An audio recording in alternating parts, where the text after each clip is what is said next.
"You do not belong in this line, sweetheart." The words were not a question. They were a command delivered with a sneer that twisted the speaker's mouth into an ugly shape. The shove that followed was sharp, a calculated check of the shoulder meant to unbalance, to dominate, to clear the path. Christine Sharp stumbled only slightly. Her boots, civilian hiking boots, not issued combat boots, skidded an inch on the polished linoleum of the mess hall floor. She caught herself with a grace born of core strength and muscle memory, her hands snapping out to grip the stainless steel railing of the tray line. She did not drop her tray. She did not gasp. She merely stabilized her footing, took a slow breath, and turned her head. The man looming over her was a wall of muscle and marpet camouflage.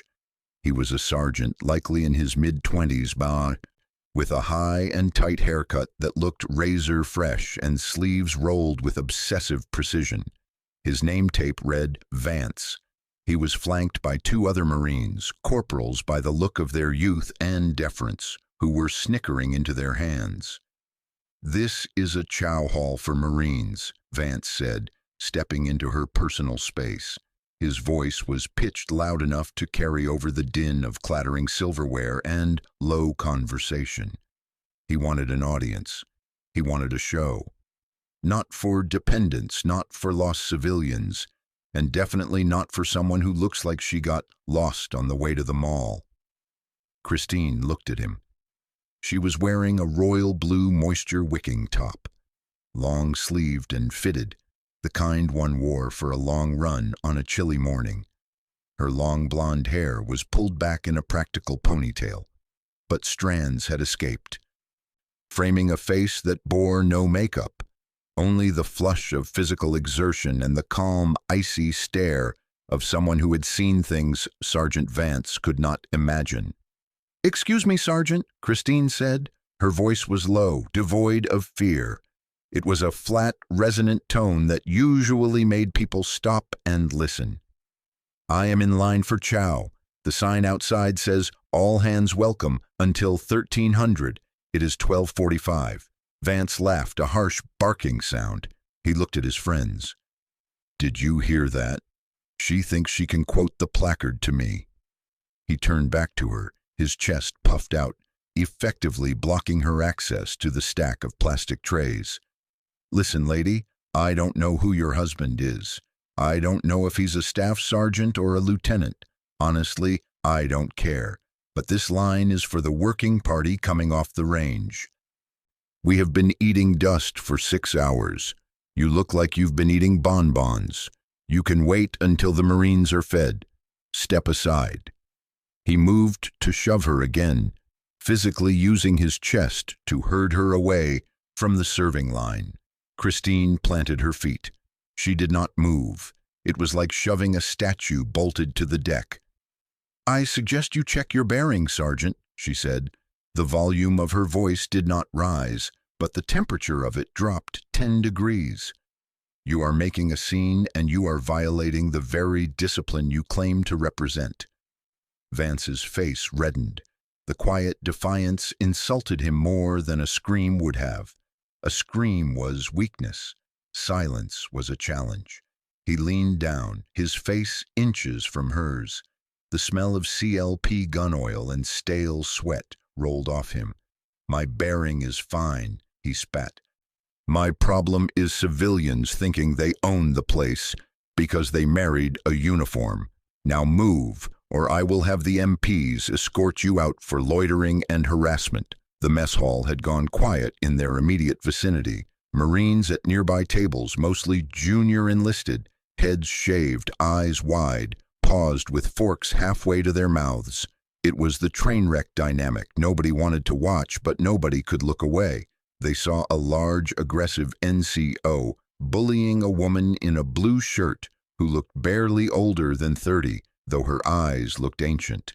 They saw the disparity in size. They saw the injustice, but they also saw the stripes on Vance's collar. In the rigid hierarchy of the mess hall, intervening against a sergeant when you were a private first class was a good way to spend your weekend scrubbing dumpsters. So, they watched. They shifted uncomfortably. They waited for her to break, to cry, to run away. She did none of those things. Christine simply adjusted her stance, widening her base.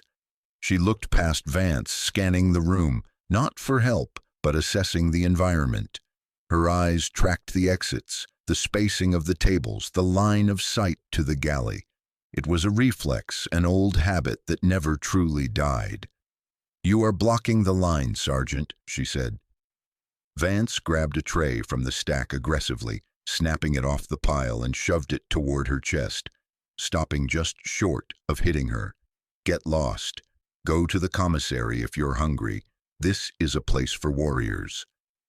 The word hung in the air, heavy and misused. Warriors. For a split second, the fluorescent lights of the mess hall seemed to flicker in Christine's vision.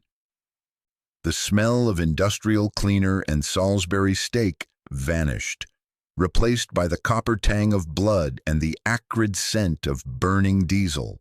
She wasn't in North Carolina anymore. She was in a dusty, sun-bleached courtyard in Ramadi.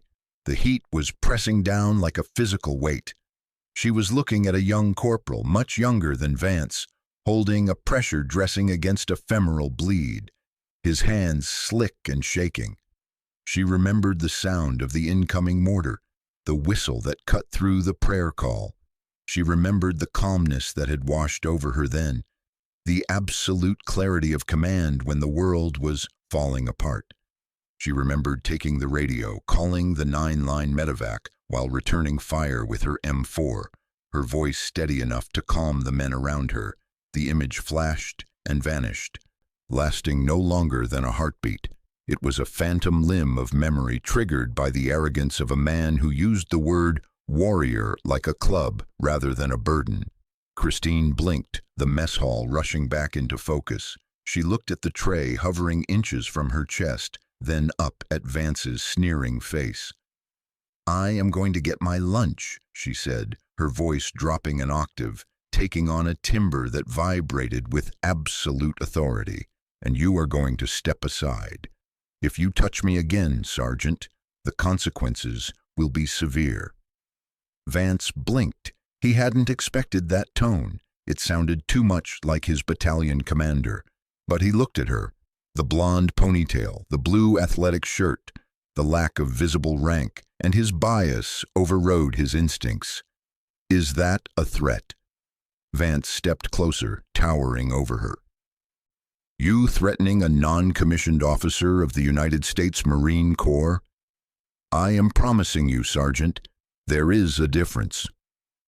At a table near the drink dispensers, about 20 feet away, Lance Corporal Diaz sat frozen. He was holding a half-eaten burger, his eyes locked on the confrontation. He had been watching from the beginning, feeling that sick knot of second-hand embarrassment and anger. He hated Vance. Everyone in the platoon hated Vance. He was the kind of leader who confused cruelty with strength, who smoked the Joes for minor infractions while skating on his own duties. But Diaz wasn't looking at Vance. He was looking at the woman. He had seen her before, not here, not in person. He squinted, trying to place the face. The long blonde hair threw him off. In the picture he had seen, her hair had been pulled back into a tight regulation bun, hidden under a cover, but the profile was identical. The way she held her chin, the terrifying stillness of her posture. He looked at the wall near the entrance of the mess hall, where the chain of command photos were usually displayed. They weren't visible from here, but he remembered the induction brief he'd sat through 3 days ago. The slideshow, the history of the unit. His eyes widened. He dropped his burger. It hit the plastic tray with a dull thud. "Holy smoke," he whispered. His buddy, a private first class named Jenkins, nudged him. "What? You know her? Is she Vance's ex or something?" Diaz shook his head frantically. No, man. Look at her wrist." Jenkins squinted. "What? She's wearing a watch." "Not the watch," Diaz hissed. "The bracelet. The black metal one." Jenkins looked closer. The woman in the royal blue shirt had a simple black memorial band on her right wrist. It was scuffed, worn down to the silver metal on the edges. "So, lots of people wear KIA bracelets," Jenkins said. Diaz was already scrambling out of his chair. He grabbed his tray, dumped it into the trash with a crash, and didn't bother to stack it. He just needed to get away from the blast radius. "Where are you going?" Jenkins asked, confused. "I have to make a call," Diaz said, his voice trembling. "If that is who I think it is, Vance is about to commit career suicide, and I am not going to be standing next to him when the bolt of lightning hits." Diaz practically ran to the exit, dodging incoming Marines. He burst out of the double doors into the bright afternoon sun and fumbled for his phone. His hands were shaking. He knew he shouldn't jump the chain of command, but this was different. This was an emergency. He dialed the number for the staff duty officer at Battalion HQ. "Staff duty, Sergeant Higgins," the voice answered. "Sergeant, this is Lance Corporal Diaz, Charlie Company. You need to get the Sergeant Major down to the mess hall now." "Whoa! Slow down, Diaz. What's going on? A fight?" "Not yet," Diaz said, pacing in a tight circle on the concrete. "But Sergeant Vance is currently physically blocking a woman from the chow line. He shoved her. He's screaming at her." "So?" Higgins sounded bored. "Vance is a jerk. If it's a dependent, let the MPs handle it." "It's not a dependent, Sergeant," Diaz half shouted, covering his other ear to block out the wind. I'm pretty sure it's General Sharp." There was a long silence on the other end of the line, the kind of silence where you can hear the hum of the electronics. "Say again, Lance Corporal." "General Sharp," Diaz repeated. "Christine Sharp, the new Deputy Commanding General for the entire installation. I saw her picture in the welcome brief. She's in civvies. She's wearing a blue running shirt. Vance thinks she's a spouse. He just told her to get lost." The sound of a chair scraping violently against the floor came through the phone. "Are you sure, Diaz?" Higgins' voice had jumped an octave. "If you are wrong about this, I'm looking through the window right now," Diaz said, pressing his face to the glass. "She's standing at parade rest, basically. She hasn't moved. Vance is poking her in the shoulder. Sergeant, you need to get here." "I'm alerting the CO. Stay on the line. No, hang up. I'm moving." The line went dead. Back inside the mess hall, the tension had stretched to the breaking point. Vance had not backed down. If anything, the lack of reaction from the woman had infuriated him further. He felt foolish standing there, yelling at a wall of calm, and his ego demanded a victory. "I'm done asking," Vance growled. He gestured to the two corporals behind him. "Escort this civilian out of the building. If she resists, detain her for the MPs."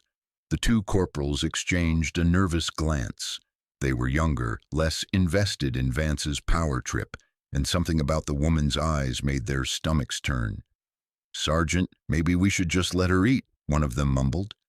"I gave you a direct order," Vance snapped, not looking at them. "Get her out of my face." One of the corporals hesitantly stepped forward. "Ma'am, please just go. We don't want any trouble." Christine looked at the young corporal. Her expression softened just a fraction. It was the look a mother gives a child who is about to touch a hot stove. "Do not touch me, Corporal," she said softly. "You are following an unlawful order. Stand down." The authority in her voice froze the corporal in his tracks. He looked at Vance, then back at her, paralyzed. "Unlawful," Vance scoffed. He stepped around the corporal, his patience exhausted. "I decide what's lawful in my sector, lady." He reached out, grabbing her upper arm with a grip meant to bruise. The reaction was instantaneous. Christine did not strike him. She did not throw him over her hip. That would have been assault, and she was too disciplined for that. Instead, she performed a small, precise rotation of her arm, leveraging the mechanics of his grip against his thumb. It was a joint lock technique executed with minimal effort but maximum torque. Vance yelped, his grip breaking instantly. He stumbled back, clutching his hand. "You assaulted me," he shouted, his face turning a mottled purple. "That's assault on a federal officer." "I removed your hand from my person," Christine corrected him, smoothing the sleeve of her royal blue top. "You initiated physical contact. I neutralized it. I highly recommend you stop talking, Sergeant. You are digging a hole that you will not be able to climb out of." "I'm having you arrested," Vance screamed, pointing a finger at her. "You're done. You hear me? You are going to jail." The doors to the mess hall burst open. It wasn't just one door, the main entrance, the side exit, the galley loading dock. Suddenly, the ambient noise of the mess hall, the chewing, the talking, the clattering, died instantly. Through the main doors strode a phalanx of Marines.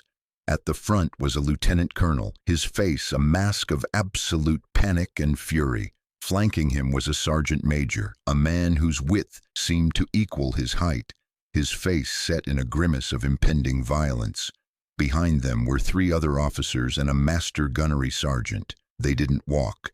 They marched, a wave of green and khaki cutting through the room.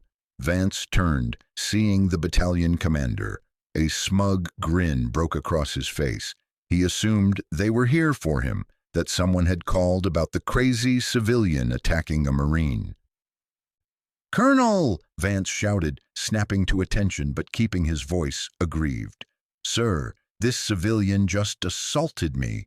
She refused to leave the mess hall and—" The lieutenant colonel didn't even look at Vance. He walked right past him, the wind of his passage rustling Vance's uniform. The sergeant major, however, did stop. He stopped inches from Vance's nose.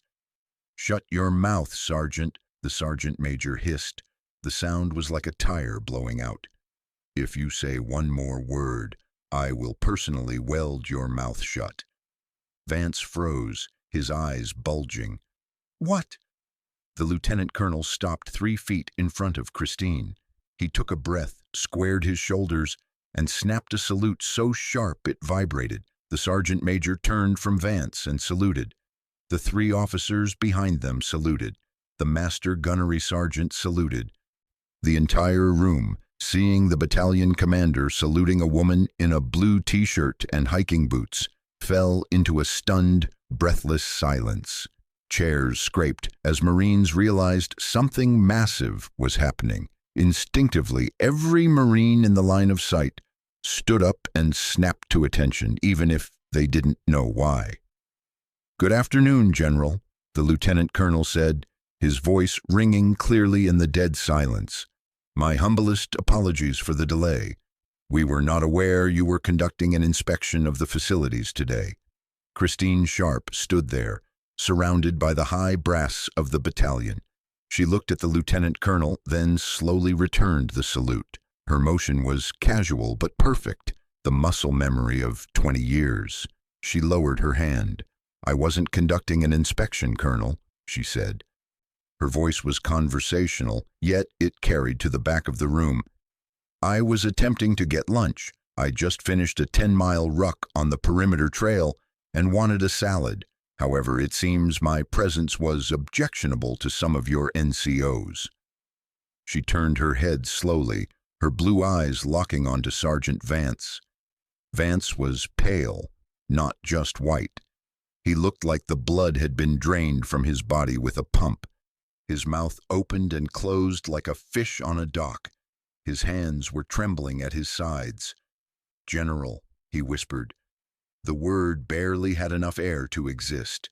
Christine took a step toward him. The lieutenant colonel and sergeant major stepped aside, clearing the path. "Brigadier General Christine Sharp," she said, "assuming command of the installation as of 0800 tomorrow. But today, I am just a Marine trying to eat." She looked at Vance's name tape. "Sergeant Vance," she read aloud. Yes, ma'am, General." "Ma'am," Vance stammered. "You told me that this mess hall was for warriors," Christine said. I didn't know." "That is not the point, Sergeant," she cut him off. "It does not matter if I was a general, a private, a spouse, or a contractor. You treated a human being with contempt because you thought you had the power to do so. You used your rank as a bludgeon. You confused bullying with leadership." She gestured to the room around them. "Look at these Marines, Sergeant. They are watching you. They are learning from you. And what did you teach them today?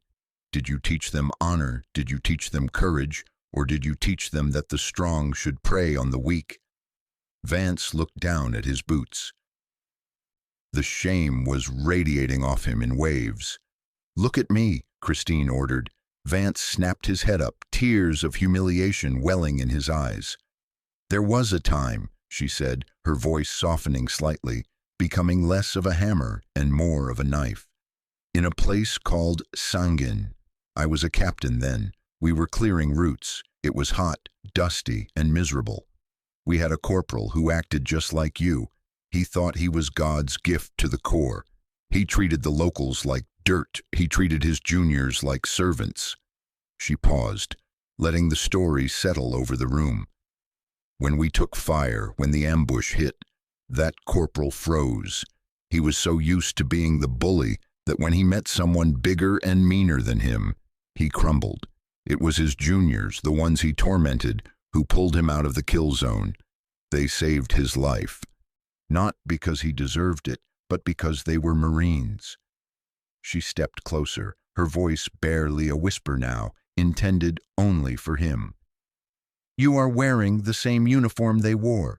You are wearing the eagle, globe, and anchor. Do not tarnish it with your arrogance. A uniform doesn't make you a warrior, Sergeant.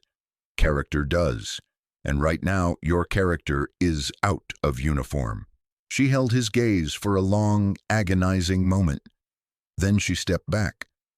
"Sergeant Major," Christine said, turning to the senior enlisted advisor. The sergeant major snapped to attention. "Yes, General? Please ensure Sergeant Vance receives remedial training on the core values. And I believe he has a lot of energy to burn. Perhaps he can assist the mess duty crew. I noticed the pots in the scullery look like they could use a very thorough scrub." General..." "Consider it done." The sergeant major glared at Vance. "You heard the general. Get to the scullery. Move." Vance didn't hesitate. He practically sprinted away, vanishing into the steamy depths of the kitchen, desperate to escape the hundreds of eyes boring into him. Christine turned back to the lieutenant colonel. "Colonel, I'm sorry to disrupt your chow," she said, her tone returning to a polite, professional cadence. "Not at all, General," the colonel said, wiping sweat from his forehead. "Would you like to join us at the command table?" Christine looked at her empty tray. Then she looked at the salad bar. "Thank you, Colonel, but I think I'll just grab my salad and sit with the troops. I have a lot to learn about this base, and I find the lance corporals usually know more about what's really going on than the staff officers." She smiled, a genuine warm expression that transformed her face.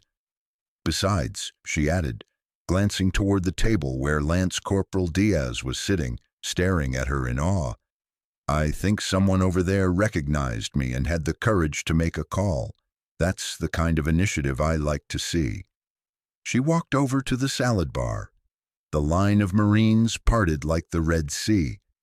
"After you, General," a young private said, gesturing to the tongs. Christine shook her head. "No, devil dog, you were here first. Leaders eat last." She waited her turn. The fallout was swift, but it wasn't the public execution many expected. General Sharp didn't believe in destroying careers for a single mistake, even a grievous one. She believed in correction. Sergeant Vance spent the next 3 weeks on mess duty. He scrubbed pots until his hands were raw. He mopped floors. He served chow to the very privates he had mocked. It was humbling, it was grueling, and it was exactly what he needed. One afternoon, toward the end of his punishment, General Sharp returned to the mess hall. She was in uniform this time, Common service alphas, the stars on her collar gleaming. She walked through the serving line. Vance was there, spooning mashed potatoes onto trays. He saw her coming and stiffened. He looked tired. The arrogance was gone from his eyes, replaced by a weary exhaustion. "Good afternoon, Sergeant Vance," she said, pausing in front of him. "Good afternoon, General," Vance said, his voice steady, respectful. "How is the scullery?" "It's instructive, General." "Good." Christine looked at the serving spoon in his hand. "You know, Vance, the best leaders are servants. If you can't serve the men, you can't lead them. Do you understand that now?" "Yes, ma'am, I do, truly." Christine nodded. She reached into her pocket and pulled out a coin. It wasn't a standard commander's coin. It was smaller, battered, with the emblem of her old unit from Ar Ramadi on one side. She placed it on the metal shelf of the serving line next to the mashed potatoes. "Keep this," she said, "not as a reward, but as a reminder. Every time you feel that ego flaring up, touch this coin. Remember how it felt to scrub these pots. Remember that you are no better than the Marine standing in front of you." She picked up her tray and moved down the line. Vance stared at the coin. He picked it up, his thumb running over the rough metal. He looked up at the generals retreating back, and for the first time in his career, he didn't feel fear or resentment. He felt gratitude. He put the coin in his pocket, squared his shoulders, and looked at the next Marine in line, a nervous private who looked terrified of him. "Potatoes or rice, Marine?" Vance asked. "Potatoes, Sergeant." Vance smiled. It wasn't a sneer. "Here you go. Plenty of gravy. Eat up. We've got a long afternoon ahead." Across the room at a corner table, General Sharp watched. She took a bite of her salad, nodded once to herself, and opened her notebook. The base was in good hands as long as the standards were kept. And standards, she knew, started with the small things, like knowing who was standing next to you in line. If you enjoyed this story of justice and leadership, please like the video and subscribe to She Chose Courage. We share stories every week that honor the women who serve, the sacrifices they make, and the quiet strength they carry, long after the uniform comes off. Help us keep these stories alive. Semper Fi.